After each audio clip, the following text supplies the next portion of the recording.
এটা intensive checking চলছে আমাদের চোরাবাড়ি নাকা পয়েন্টে।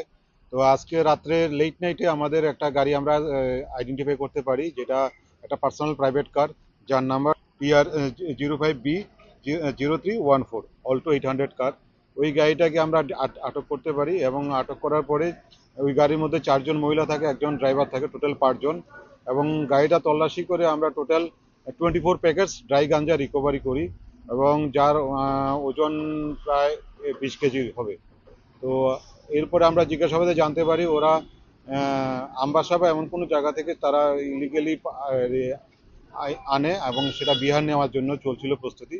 তো আমাদের নাকা চেকিংয়ে ওদের সেটা ধরা পড়ে এবং যথারীতি আমাদের যা যা ডিউ প্রসেস NDPS এর মূলে আমরা প্রসেস করে সেটাকে সিজার করা হয় এবং তাদের অ্যারেস্ট করা হয় এবং আজকে আমরা ওদের পুলিশ রিমান্ড চেয়ে কোর্টে প্রেরণ করব।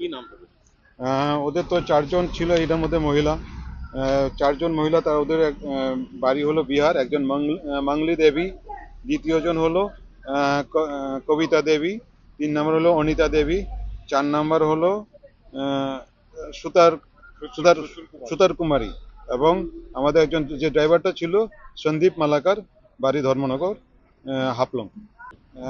আনুমানিক 6 লাখের কাছাকাছি। গাড়ির অ্যাকচুয়ালি ওদের বিভিন্ন ব্যাগের ভিতরে কনসিল করা ছিল, এছাড়া গাড়ির ব্যাগ যে প্যাসেঞ্জারের ব্যাক সিটেও কিছু কনসিল করা ছিল। আর বিভিন্ন বিভিন্ন জায়গাতে তারা কনসিল করে বিভিন্ন জায়গাতে রাখা হয়েছিল, যাতে যাতে বাইরে থেকে দেখে বোঝা যাচ্ছিল না। তো আমাদের ডাউট হয়, তারপরে চেক করার পরে সেটা আইডেন্টিফাই করা হয়।